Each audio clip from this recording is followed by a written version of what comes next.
भोंगा म्हणतो काय म्हणतो तेव्हा तेज असं कोणी करू नये. त्यासाठी कमिटीने आता एक नियम काढावा.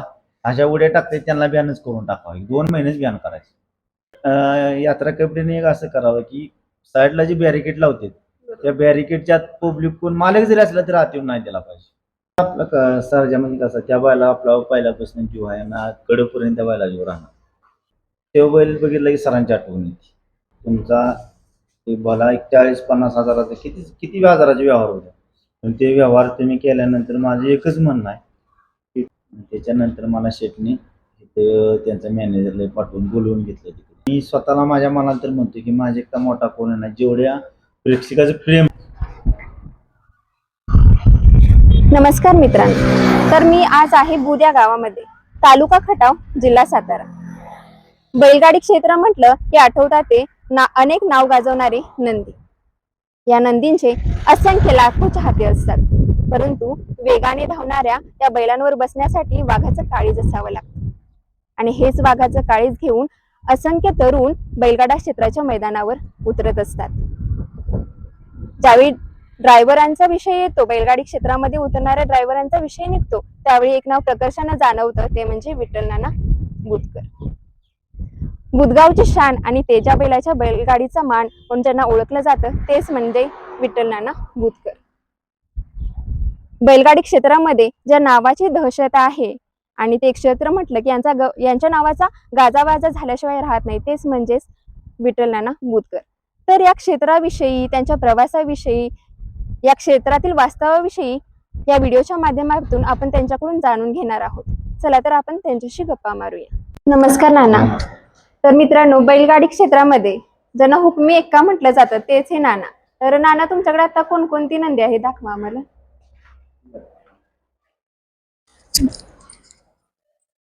हा तो भोंगा म्हणतो आम्ही पाटलांचा आपला विश्वास असतो आणि आपला आदेश म्हणतो तेव्हा तेज. आताच नवीन घेतलंय ना? नाही, जुना घेतला आणि नवीन घेतला दिवाना म्हणजे त्या कलेडून ठेवला.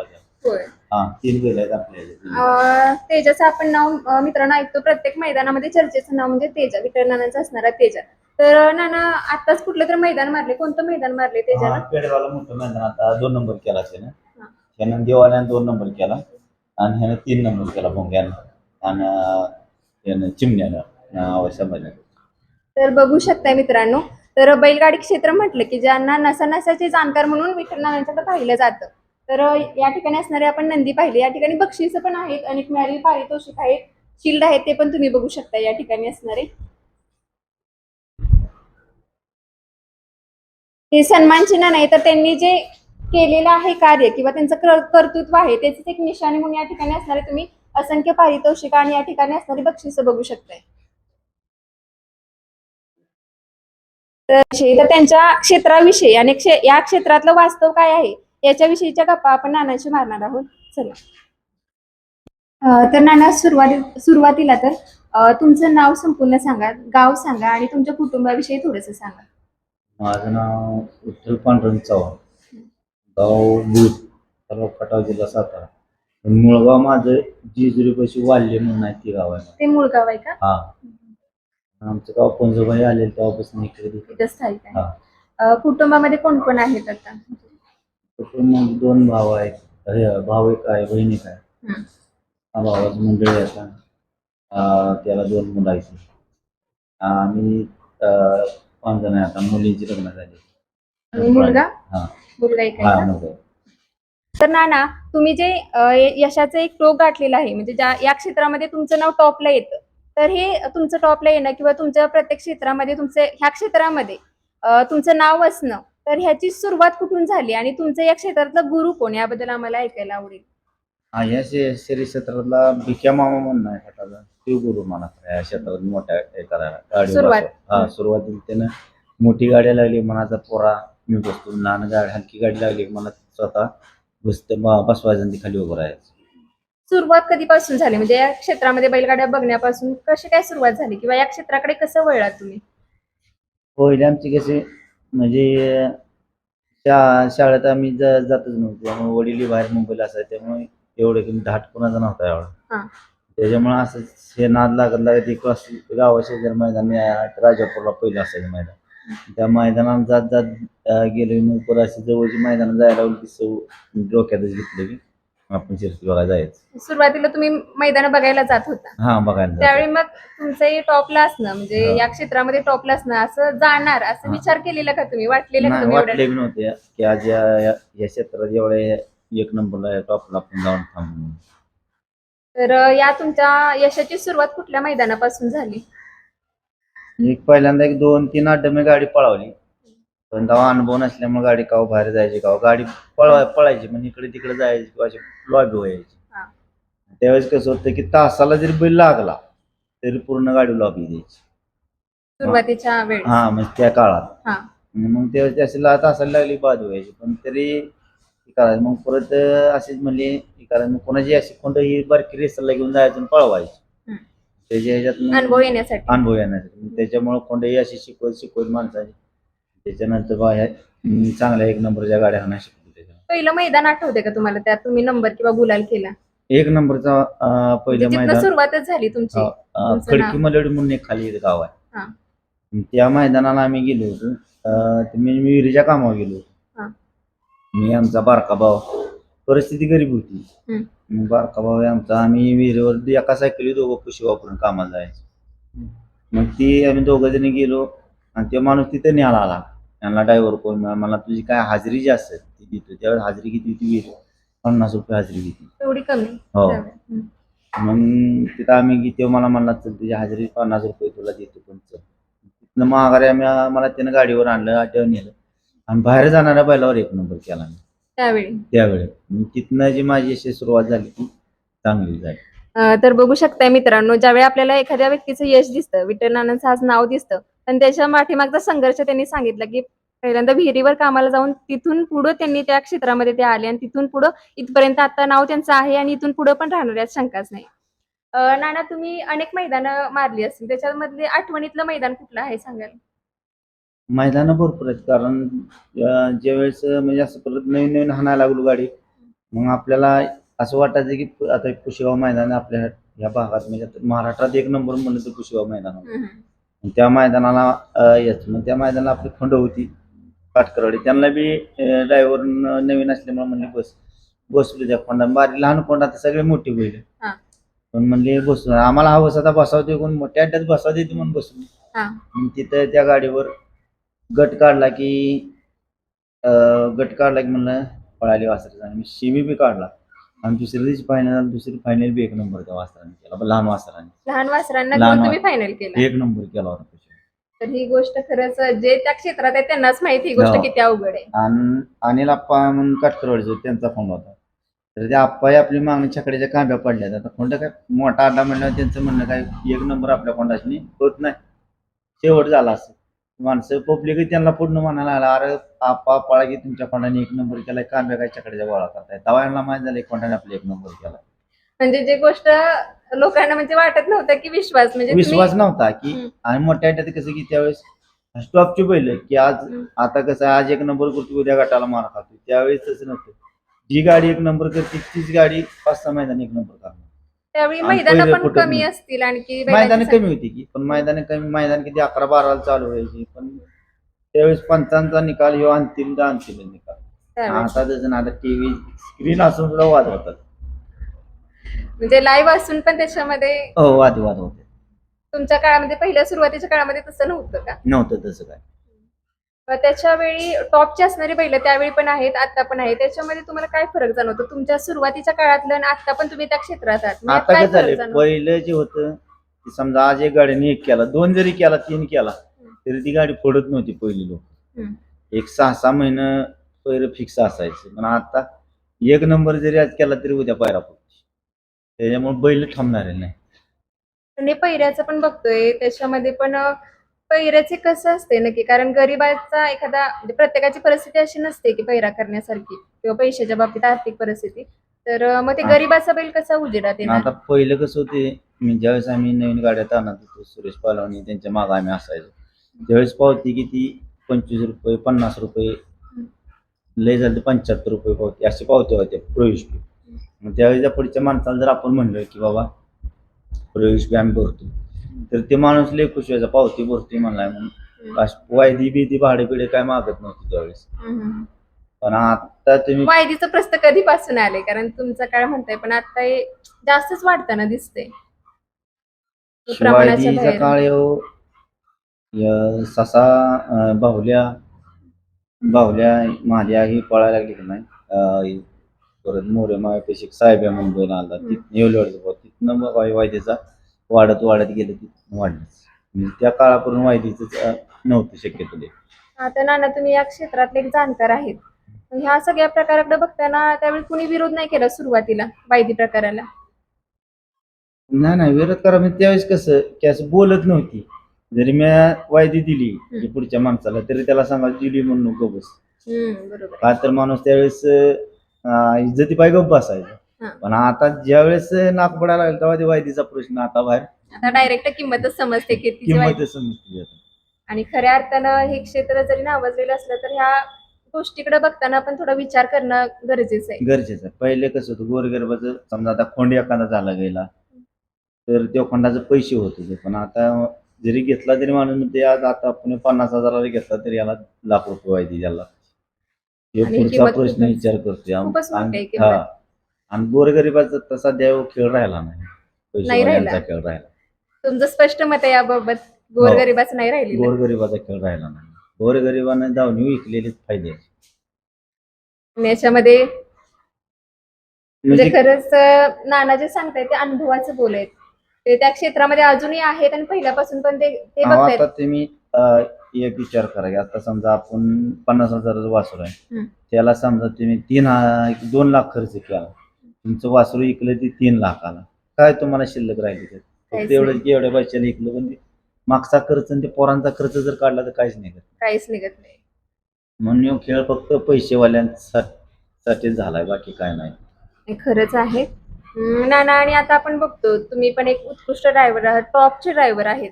पण आताचे ड्रायव्हर बघतो तर आज एका गाडीवर, उद्या दुसऱ्या गाडीवर, किंवा एकाच अड्ड्यामध्ये अनेक गाड्या पळवतात. पण म्हणजे आता तुम्ही एवढं नाव कमवले, त्याच्यामध्ये तुमचं फिक्स बैल असायचं, फिक्स बैल जोडी असायची. म्हणजे कसं व्हायचं की बैलावर एक माया असणं, प्रेम असणं, ह्या पण गोष्टी आवश्यक असतात. त्याच्याबद्दल पण सांगा प्रेक्षकांना.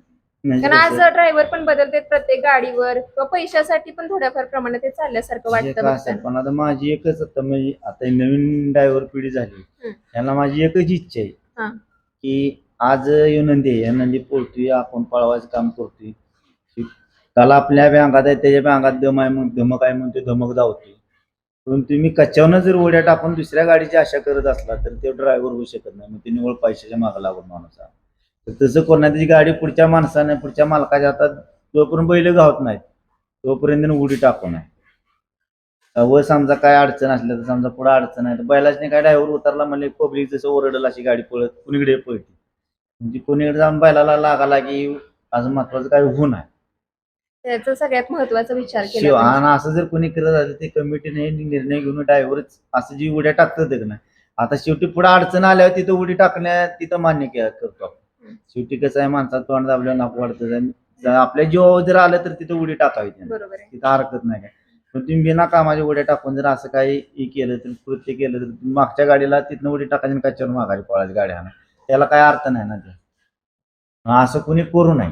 त्यासाठी कमिटीने आता एक नियम काढावा, अशा उड्या टाकतात त्यांना बॅनच करून टाकावा. 2 महिनेच बॅन करायचे, त्याशिवाय हा प्रकार थांबणार नाही. कारण आता काय झाले, आता नवीन ड्रायव्हर झाले, त्यांचे एक डोक्यात कोणी फोन करणार म्हणत नाहीत की डायरेक्ट म्हणते त्या गाडीत जास्त आणले पैसे मिळतात. पैसे मिळतात पण त्या मुख्या जनावराचा तुम्ही विचार करा ना, त्याला वाचा नाही. मग कसं आहे, पब्लिक मध्ये बैल शिरला किती शांत असला तरी कालवा झाल्यावर बैल पळतोच. त्यामुळे असं करू नये. त्यांनी बैल बदला की ते जीव लागणं होतच नाही ना. रोज तुम्ही एक ड्रायव्हर शक्यतो गाडीत असल्या माणूस धरतं हे करतं, पण आता पब्लिक वरायला बैल ओढून कोण धरणार, असं होते. बरोबर. तर नाना मला सांगा, तुम्ही आता कमिटीचं सांगितलं की कमिटीनं हे निर्णय घेतलं पाहिजे तशा पद्धतीचं. जो ड्रायव्हर असा उडी टाकल, अडचण पुढे आहे ना, तिथं आपण मान्य, तिथं उडी टाकायला, तिच्या जेव्हा आल्या उडी टाकायला मान्य करतो. पण अशा अडचण जर नसली तर ड्रायव्हरची उडी टाकते, त्यासाठी काहीतरी निर्णय घेतला पाहिजे. तुम्ही नाना तुमच्यासारखे खरं जाणकार त्या कमिटीमध्ये पाहिजेत. आता आहेत काय तुम्ही कमिटीमध्ये बैलगाड्या?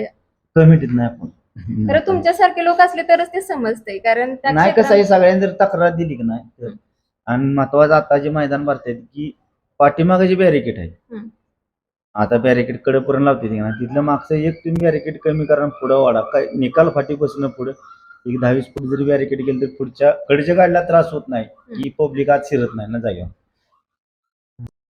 तर नाना मला एक सांगा, आता ज्यावेळी मैदान आपण बघतो त्यावेळी पब्लिकच्या बाजूने जर गाडी आली तर ती गाडी मार खाते, मग त्याच्यामध्ये पब्लिकला दोषी धरायचं, ड्रायव्हरला दोषी धरायचं का बैलाला? त्याबद्दल याच्याकडे कसं आता बघताय कसं तुम्ही? आहे बघा, तुम्हाला सांगतो, कडनं जर गाडी एखादी आली, म्हणजे समजा आत गाडी एखादी चांगली असली व कडन असली तर पब्लिक जे आहे प्रत्येक बैलाची चाहता असतं, मग त्याने नुसतं पब्लिक चांगली गाडी आली दोन्ही साईडनं वराडतं, मग कडच्या गाडीचं त्यात मारण होतं, दोन्ही साईडच्या गाडीचं मारण होतं. समजा एखादा बैल पब्लिक आत शिरले की आत दाबणार बैल, किती पब्लिकनं पाळणार असलं फुल पब्लिक आत आल्यावर बैलांची होतं. तर यात यात्रा कमिटीने एक असं करावं की साईडला जी बॅरिकेड लावते त्या बॅरिकेडच्या पब्लिक कोण मालक जरी असला तर आत येऊन नाही दिला पाहिजे, जिथनं बॅरिकेड लावले तिथं. आणि पुढं निकाल फाटी आहे तिथनं पुढे एक बॅरिकेड असं उभं टाकावं त्यांनी, की खाली जी दिली तीच पद्धतीने तसंच पुढे द्यावं. म्हणजे का तर ज्यानुकरून पुढचं जे पब्लिक असं कोप करतंय ती कोप केल्यानंतर बैल जागेवर थांबतात, ती थांबणार नाही, शक्यतो कडून पळत जाणार बैल. खरंच नाना सांगते त्याचा विचार खरं ह्या व्हिडिओच्या माध्यमातून नाना सांगत आहे, तर त्याचा तर मित्रांनो, नानाने सांगितल्याप्रमाणे ज्या वेळी पब्लिकच्या बाजूला पब्लिकच्या कडेला गाडी येते त्यावेळी टॉपची जरी गाडी असली तरी मार खाते. त्यामुळे या गोष्टीचा पण विचार खऱ्या अर्थानं कमिटीने करायला हवा आणि याच्याबाबत योग्य तो नानाने जसं सांगितलं तसा निर्णय पण होणं गरजेचं आहे. कारण कसं आहे, किती बी म्हणजे किती टॉपचा बैल असला पब्लिकवर पाळणार असला तरी ती थोड्याच बैल होतो किंवा त्या जोडीचा बैल तासात जातो, असं होणार. म्हणजे कोणाचे कोण लांब नाही येतो, कोण पैशासाठी सगळा येत नाही, फक्त कसं आहे नावासाठी जे ते करतो. त्या नंदीचं बी नाव व्हावं कुठला असेल ते, नवीन एखादा उधवत असला तरी उभदावा, त्यासाठी त्यांनी कच्च्याच्या पुढे एक बॅरिकेड तरी पुढे टाकावं आणि त्यांना पब्लिक त्यांनी व्यवस्था करावी. नाना दुसरा एक प्रश्न असा आहे की आता जसं म्हणजे ड्रायव्हर बदलतात म्हणजे स्वतः दुसऱ्या गाडीवर, तसं पहिरं पण बदलताना दिसतात जसं तुम्ही सांगितलं, त्यामुळे ते टॉपचं असणं राहत नाही. आज नंबर आला तर दुसऱ्या मैदानात मार खायला. पहिल्याच काय, आता तुम्हाला सांगतो काय काय जणांचं महिन्याचं पहिरं पुढं झालेलं आहे, म्हणजे पहिऱ्याचं फिक्स नाही. तसं का पहिऱ्याचं ह्याच्यात आता काय ज्याची इच्छा नाही करते माणूस पहिलं. तर नाना आज एका गाडीनं नंबर केले पण दुसऱ्या दिवशी पहिरा बदलला आणि गाडी बसली नाही, तर याच्याकडे कसं बघताय तुम्ही? आता कसं होतं, पुढचं बैल मालकाने पुढे पहिरं करून ठेवलं असतं. त्याच्या वेळी विचार करून करायला पाहिजेत का पहिरं, याच्याबद्दल सांगा. नाही नाही, विचार काय होते तुम्हाला सांगतो का, की असं होते समजा आता आपण आज एक नंबर केला तर हीच गाडी माणसाने ती पुढे हाणं डोक्यात ठेवावं, पण त्याच्या अगोदर हिने काय केलं असतं, आधी पहिरे केलं असतं, त्यामुळे तो बैलवाल्याचं गाडी राहिली की फोन चालूच होते, मला बैल पाया उद्या ह्या अड्ड्यावर मी तयारीत आहे, त्याला यायला लागते. त्यामुळे असं शक्यतो करून 1-2 अड्ड्याचा पायरा हे करून, पण शक्यतो जी गाडी पळती तीच पळवावी, तर त्या गाडीला मार्केट, बैलाला मार्केट, सगळ्याला गावाचं नाव असं होतं. म्हणजे पहिल्या जुन्या काळात त्या पद्धती होणार. म्हणजे बैल पहिला नंबरात आला की दुसऱ्यांदा नंबर येत नाही, म्हणजे त्याचा विचार करूनच पहिरं करणं गरजेचं आहे. विचार करूनच केलं पाहिजे. तर नाना तुम्ही असंख्य मैदान, हिंद केसरीचं मैदान असू देत, रुस्तमय हिंद केसरी असू देत, थारचं मैदान असू, अशी असंख्य मैदानं तुम्ही गाजवलेत, असंख्य मैदानामध्ये तुमचं नाव आहे. हे सगळं असताना तुमच्या आठवणीतलं कोणकोणतं बैल आहे त्यांच्याविषयी आम्हाला सांगा. आठवणीत आता पहिल्यापासून जेव्हापासून तुमची कारकीर्द यशाची सुरुवात झाली तोपासून आतापर्यंत. पहिल्यापासून म्हणजे कसं माहिती आहे का, की जसं आपण गाडीत आणायला लागलो तिथनं तुम्हाला सांगतो की चांगली जो बैल कुठलाही बैल असू द्या, तो बैल आपलाच आपला नाही, कधी गाडी बसली तो बैल जो खाली आला की आपलाच बैल म्हणून पळावला.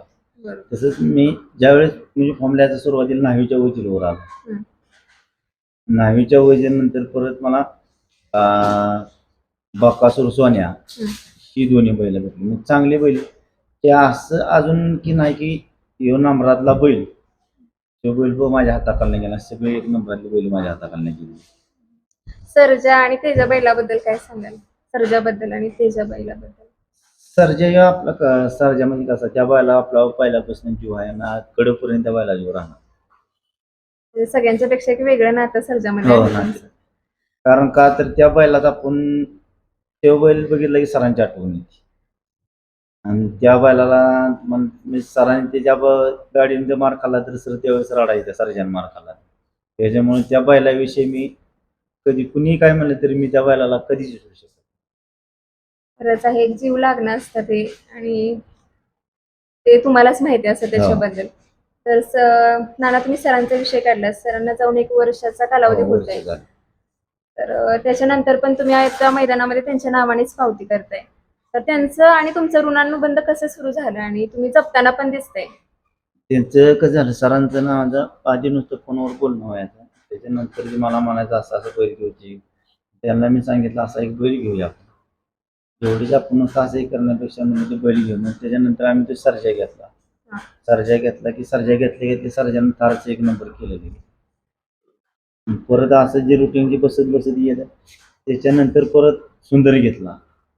जवळजवळ 8-9 बैल सरांची होती, 9-10 बैल. हा. मग त्याच्यानंतर जे रुटीन बसले फक्त ते म्हणजे नाना सगळे बैल ऐकायचे, फक्त सुंदर सर्जाला तेवढे ऐकायचा तुम्ही सांगितलं. नाही. त्यांनी सरांनी सांग- सांगितलं मरेपर्यंत त्याला ऐकायचा नाही. आणि तुम्ही त्यांच्या नावाने आज मैदानात पावती करताय, म्हणजे त्यांचं नाव आणि त्यांच्या त्यांच्या नावाने मी काय होतं जर मग काय रोल करते त्यामुळे मी त्या नावाने करत नाही, म्हणून डायरेक्ट मी त्यांचं बॅनरला कायम आठवून म्हणून त्यांचं बॅनर असतो. आणि खऱ्या अर्थाने हे नातं जपण्याचं एक, म्हणजे तुम्ही ते नातं जपताय खऱ्या जपणार अर्थाने. नाते जोपर्यंत आपण या क्षेत्रात आहे तोपर्यंत जपणार.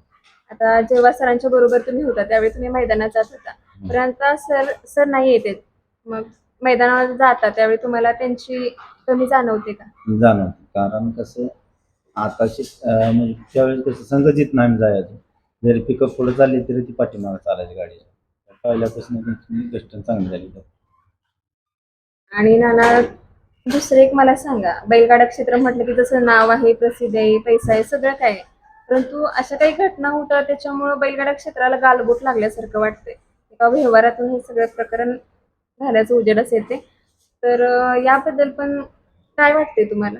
नाही, आता ही जी जास्त व्यवहार हे होत होते की नाही, काय होते तुमचा ते भला 40-50 हजाराचा किती किती हजाराचे व्यवहार होते, पण ते व्यवहार तुम्ही केल्यानंतर माझं एकच म्हणणं आहे की तुम्ही युट्यूबवाला बोलवा, 4 माणसं कमिटीची 1-2 माणसं बोलावा, गावातली तुमच्या चांगली 1-2 माणसं बोलवा, की त्यांच्या समोर जिथली तिथे व्यवहार क्लिअर करावा. म्हणजे कसं घेणाराला बी ताप नाही आणि देणाराला ताप नाही. परत काय झालं तर दोघांचाच व्यवहार झाला हे दोघालाच माहीत असतो काय झाला. मग परत मी म्हणायचं असं झालं आणि तसं झालं, ते करण्यापेक्षा डायरेक्ट समोरासमोर आपला 4 माणसं घेऊन व्यवहार केला पाहिजे. तरच अशा प्रकारच्या घटना पुन्हा त्याची पुनरावृत्ती होणार नाही. पहिले कसं होतं, युट्यूब नव्हतं तरी त्यावेळेस व्यवहार असा म्हणजे शब्दाला किंमत होती. पण आता तसं युट्यूब असताना जर तुम्हाला सोशल मीडियावर सगळं आता लोक काय तीच बघतात, कमेंट ह्याच्यावर ते ह्याचं करतात. त्याच्यामुळे त्यांनी काय केलं पाहिजे की कमिटीतली 1-2-4 माणसं बोलवून गावातली तुमच्या 4 माणसं सरपंच कोण सदस्य आहेत त्यांना बोलवून त्यांच्यासमोर व्यवहार करून युट्यूबला बोलवून कुठे व्यवहार करा. कारण का ते त्यांना प्रूफ दावायला होते बाबा आमचा असा असा व्यवहार झाला, अशी बरोबर इच्छा आहे. आहे. खरंच आहे नाना. आणि नाना, जसं तुमचं नाव आहे त्याच्यामध्ये हे प्रकरण झाल्यानंतर तुमच्यावरती वादविवादामध्ये तुम्हाला म्हणजे थोडंफार ट्रोल म्हणताय त्याच्या पद्धतीनं किंवा अफवा पसरवल्या गेल्या. हे सगळं असताना ह्या गोष्टीकडे तुमचं एवढं नाव आहे आणि दुसऱ्या बाजूला असं निगेटिव्ह किंवा तुमच्याबद्दल अफवा पसरवणारी माणसं पण तयार होत आहेत. या गोष्टीकडे कसं बघताय? मी काय करतो, आपल्याला हे क्षेत्र आपल्याला टिकवायचं आणि या क्षेत्राची आपल्याला आवड आहे, या क्षेत्रात आपले चांगलं झाले. आज या क्षेत्रामुळे बाहेर असं कुठेही तुम्ही जावा, ऑल महाराष्ट्रात कुठलंही माणूस नाव काढते, नाना असं तसं फोन करतात लोक. आपल्याला हे क्षेत्र टिकवायचं, त्यामुळे मला जरी कोणी ट्रोन केलं हे केलं तरी मी लई विचार करत नाही. महत्वाचं मला कमेंट वाचायला, त्यामुळे मी लई लक्ष देत नाही. मग मला घरचे सांगते असेल काय होत नाही त्यांनी. नानाचे खरं आहे, म्हणजे तुमच्याशी बोलल्यावर खरं कळतंय की नाना काय आहेत, पण बाजूला म्हणजे माहित नसताना पण अफवा पसरवण्याचं पण काम काही लोक असे करतात. भरपूर लोक असतात, ही कोण असते ती की फेक आयडिया कोणी काढल्यात काय केली, ही लोक असतात त्या आयडिया त्यांना कसं त्यांनी केल्याच्यावर आपल्याला बी अजून सुधारणा होत नाही. ते म्हणतात निंद करायचं घरी शेजारी पाहिजे, तसं आहे पाहिजेच. तरच नानांचा विचार वेगळा आहे. त्याच्याकडे ते म्हणतायत की जे असे करतात त्यांच्याकडे मी दुर्लक्ष करून पुढे जाण्याचा प्रयत्न करतो, आणि खऱ्या अर्थाने हे एखाद्या माणसाला पुढे जाण्यासाठी खूप महत्वाचं आहे. तर बैलांच्या ज्या व्यवहार असतो त्याच्यामध्ये किमती 10 लाख 15 लाख किंवा त्याच्यापेक्षा जास्त किमतीनं बैल खरेदी विक्री केले जातात. तर नानांनी ज्या पद्धतीने सांगितलं त्या पद्धतीने खऱ्या अर्थाने व्यवहार केले पाहिजे, जेणेकरून अशा घटना होणार नाही किंवा टाळता येण्यासाठी हे नानांनी सांगितलं त्याचा खऱ्या अर्थानं प्रत्येक किंवा तरुण पिढीनं याचा सगळ्याचा विचार करणं खूप गरजेचं आहे. नाना, अजून एक मला विचारायचं होतं की तुमचं जे नाव होतं त्याच्यामध्ये आम्ही असं ऐकलेलं की पंढरी शेठ फडके, त्यांचं पण नाव तुमच्याशी कनेक्टेड होतं. तर त्यांच्यापर्यंत तुम्ही गेलेलं का ते तुमच्यापर्यंत शोधत आलेले तुम्हाला? मी त्यांची गाडी या बैलपोळ्याचं मैदान असतं त्या मैदानात पहिले बैलपोळ्याचं मैदान 2 भरत होती. 2 मैदान भरत होती तर ती पहिल्या अड्ड्यात गेली तिकडे त्या गाडीने त्यांच्या एका मार खाल्ला आणि परत तिथनं त्यांचा ड्रायव्हर पहिला चांगला होता तात्या ड्रायव्हर त्यांच्याकडे. आणि त्या गाडीनं मार खाल्ल्यानंतर त्यांची एक होंडाची गाडी इकडं आली आमच्या इकडे दुसऱ्या अड्ड्यात. हां. आणि तिथं अड्ड्यात आल्यावर आम्ही तिथे गाडीची ड्रायव्हर नव्हता त्यांना ते म्हणजे गाडी पळवायची का तर अनिल भाऊ झाली मला आवडवाडीला. ते म्हणला मला गाडी आणशील का म्हणलं हाणतो. मग त्यांची गाडी तिथं फायनलला राहिली आणि त्याच्यानंतर मला शेटने तिथं त्यांचा मॅनेजरला पाठवून बोलवून घेतलं तिकडे. मग तिथं किती म्हणजे वर्ष होते म्हणजे तुम्ही त्या ठिकाणी? 10 वर्ष काढली 10-12 वर्ष काढली. मुंबईमध्ये? हो त्यांची मी म्हणजे त्याची मैदानं असतील त्या ठिकाणी. हो मैदान असते. तो अनुभव आताच्या मैदानामध्ये कामी येतो का तुम्हाला? आताची मैदान इकडची मारत हो असताना? येतो. ते माणूस असतं तर अजून वादावादी सगळं असतं तर म्हणजे झंझट राहिली. म्हणजे त्यांची उणीव तुम्हाला हा जाणवते. हो कारण ते खरंच. माणूस कसं सगळं हँडल करतो वादावादी कोणाची भांडणं लागली तर भांडण होऊन देत नाही. खरंच आहे. नाना, तुम्ही या क्षेत्रामध्ये तुमचा खूप मोठा अनुभव आहे. परंतु या क्षेत्रातलं वास्तव खूप वेगळं आहे. जरी आत्ताची तरुण पिढी बघतो शिक्षणामध्ये दुर्लक्ष करतात, करिअरचा आपला विचार करत नाहीत, आई वडिलांच्या परिस्थितीचा विचार करत नाहीत. कुठल्याच पण परिस्थितीचा विचार न करता बैलगाडी क्षेत्रात उतरतात. अनेक तर अशी कुटुंब आहेत की या नादामुळं घराच्या घरं बरबाद झालेली आहेत. मग या गोष्टीकडं बघत असताना तुम्ही तरुण पिढीला काय सांगाल? म्हणजे हे वास्तव तुम्हाला माहिती आहे खरं या कसं आहे माहितीये का एखादं पूर्वी चांगलं शाळा हे शिक्षण बघून केलं पाहिजे नुसतं नाद म्हणून काय याचा उपयोग नाही. कारण ह्यो नाद सुखाचा नाही. नाद ह्यो केला तर क्षणात बी मोठा करू शकतो क्षणात बी भिकल लावू शकतो असा नाद आहे. आणि नाना, तुमचं नाव मोठं झालं पण प्रत्येकाचं होतच असं नाही. म्हणजे शाश्वत नाही माहिती तुमचं नाही झालं म्हणा कसं. माझ्या पुढचा होईल मागचा होईल पण माझ्या लेवलचा होऊ शकत नाही. म्हणजे जे तरुण पिढी म्हणते की हो. हा नानांसारखं झालं पाहिजे, पण ते माहित पण नाही ना तुमच्यासारखं ते कौशल्य पण लागतं त्याच्यामध्ये. त्याला संयम बी म्हणजे किंवा बाळगायला पाहिजे तर सगळं आहे. त्याच्यामुळे तरुण पिढीला आणखी म्हणजे तुमचं काय आता गाडीनं गटाला मार खालाय त्याच्या धोपाड्या टाकतो काय त्याला मान करायचं तुझं पायरा नीट कर ना. म्हणजे हे खऱ्या अर्थानं वास्तव आहे. हा. तुम्ही नाना आता तुमचं नाव आहेच, पण तुमची पुढची पिढी आहे त्यांना या क्षेत्रात उतरवणार का? नाही आमची घरचे नाही उतरवणार. का नाही उतरवणार? नाही बस नाद आपल्या एंड करायचा ह्याच्यात आपल्या ह्याच्यात. कारण तुमचं टॉपचं असणं असं एखाद्याला वाटतं हा आता मुलाला तयार करतील. नाही प्रत्येकाचं असतं की मी या क्षेत्रात आहे मी या क्षेत्रात पण नाही आपल्या क्षेत्र नाही कारण हे क्षेत्र अजून काही दिवसानं क्षेत्र बेकार होणार आहे पैशाच्या ह्याच्यात बरबाद व्हायचं काम होणार आहे क्षेत्र. आणि नाना, बंदीचा एक काळ होता, बैलगाडी शर्यतीवर हा. बंदी आलेली 7-8 वर्ष बंदीचा काळ होता. मग त्यावेळी म्हणजे काय आता पहिलं तुमचं- तुम्हाला सांगते की आता हे क्षेत्रात ड्रायव्हरच्या विषयात तुम्ही मगाशी बोला हा. रहमतपूरचं विपुल ड्रायव्हर आहे हम्म. ते अध्यक्ष होते त्यावेळेस असं मी सेपरेट ड्रायव्हरची कमिटी त्यांच्याकडे होती. सेपरेटच होती. हा ड्रायव्हरची सेपरेट कमिटी बैलगाडी संघटनेची सेपरेट आणि असं होतं त्यावेळेस पुन्हा वादावाद होत आता तसं नाही सेपरेट आत्ताच्या कमिटीमध्ये. नाही अजून ड्रायव्हरची कमिटीच नाही आता.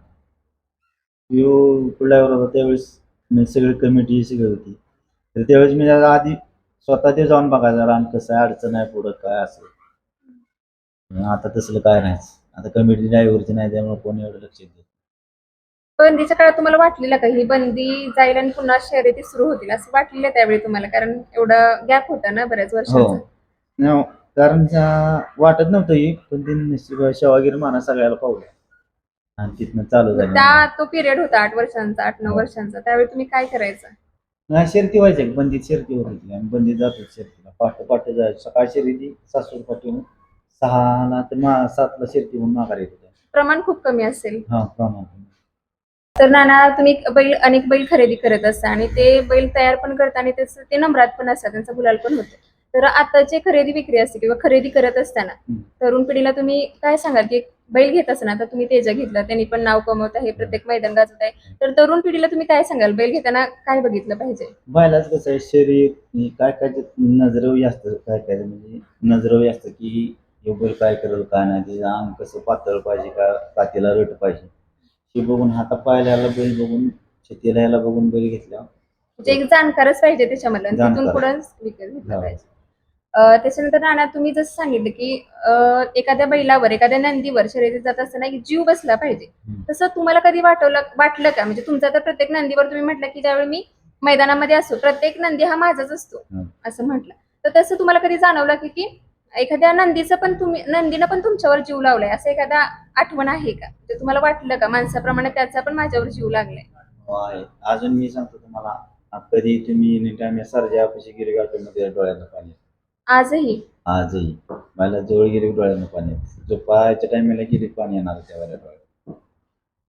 खरंच हे नातं खूप जपण्यासारखं असतं. हो. तुम्ही पण ते जपले त्याच्यामुळे तुम्ही म्हणताय की हो. शेवटपर्यंत मी सर्जाला. शेवटपर्यंत. तर नाना शेवटच्या प्रश्नाकडे येऊयात. तुमचं या क्षेत्रामध्ये नाव आहे आणि त्याच्यामुळं प्रत्येक जण तुमच्याकडे येत असतील. हो. तर या क्षेत्रानं तुम्हाला काय दिलं हे सांगा? पैशाच्या स्वरूपात दिलं असेल नसेल पण बाकीचं तुम्हाला कोणकोणत्या गोष्टी मिळाल्या या क्षेत्रात आल्यापासून? हे क्षेत्रात तुम्हाला सांगतो की मी स्वतःला माझ्या मनाला तर म्हणतो की माझे का मोठा कोण नाही, जेवढ्या प्रेक्षकाचं प्रेम आहे तीच माझी सगळ्यात मोठी इस्टेट आहे. खरंच आहे नाना, तुम्ही या मुलाखतीमध्ये जी काही माहिती दिली खऱ्या अर्थानं खूप म्हणजे एक महत्वाची आहे आताच्या तरुण पिढीला किंवा जे जे या क्षेत्रामध्ये आहेत त्या सर्वांना ही माहिती काहीतरी वेगळा विचार करायला भाग पाडेल. असंच नानांनी प्रत्येक म्हणजे जे जे सांगितले त्याचा प्रत्येक व्यक्तीनं विचार करायला पाहिजे असंच त्यांचं प्रत्येक प्रश्नाचं उत्तर होतं. तर आपण ज्याप्रमाणे म्हणतो मान आणि खटाव तालुक्यातील मातीमध्ये सोनं पिकवण्याची ताकद आहे हे खऱ्या अर्थानं सिद्ध करून दाखवलं ते विठ्ठल नाना ड्रायव्हर यांनी. बैलगाडीवर राज्य करणारा ड्रायव्हर असतो परंतु असंख्य चाहत्यांच्या मनावरही राज्य करण्याचं काम केलं ते म्हणजे विठ्ठल नाना ड्रायव्हर यांनी. आणि त्यांना जे आतापर्यंत यश मिळालं आहे आणि इथून पुढे तुम्हाला असंच घवघवीत यश मिळावं असंच तुमचं नाव कायम या बैलगाडा क्षेत्रामध्ये तुमचं नाव कायमच राहणारच आहे आणि इथून पुढे पण तुम्हाला जे यश मिळतं असंच यश मिळावं अशी आम्ही चॅनेलच्या वतीनं तुमच्या प्रति सदिच्छा व्यक्त करतो. आणि तुम्ही जी माहिती दिली त्याबद्दल पुन्हा एकदा खूप खूप आभारी आहे. थँक्यू.